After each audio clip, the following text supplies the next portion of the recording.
Meantime, a new law requires local school districts to pay teachers and other employees for working outside their normal duties. So today, a meeting was called by the Ouachita Parish School Board to figure out how to pay them. Kenya Ross reports. Local school districts are now required to implement a plan to compensate certified teachers and certain employees working outside of their normal job duties and scheduled hours. This change is due to Governor Jeff Landry signing Act number 311 into law during the regular legislative session. The Ouachita Parish School Board called a special meeting Thursday morning to approve job description updates and how they're going to pay teachers and other employees outside of their job description. The new law requires this before July 1st.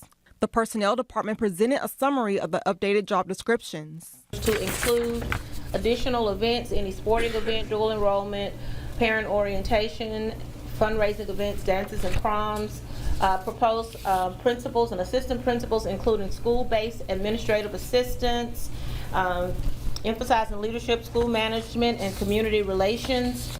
Superintendent Todd Geis said the state did not provide funds to cover any costs of the mandate put on the school systems. The compensation plan presented at the meeting was from a document that was previously approved by the board in December 2010, according to the chief financial officer.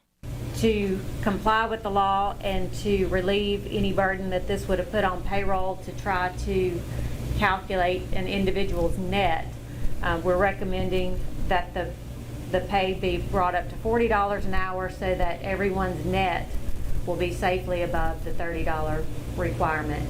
And that includes deductions for retirement, Medicare, and any tax withholdings that they may have that will fit in that gap between 30 and 40 to keep everyone consistent with how they're paid.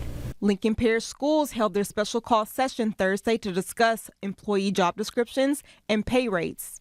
According to the Monroe City School Board website, they're scheduled to have meetings both Thursday and Friday to discuss this topic. For KNOE 8 News, I'm Kenya Ross.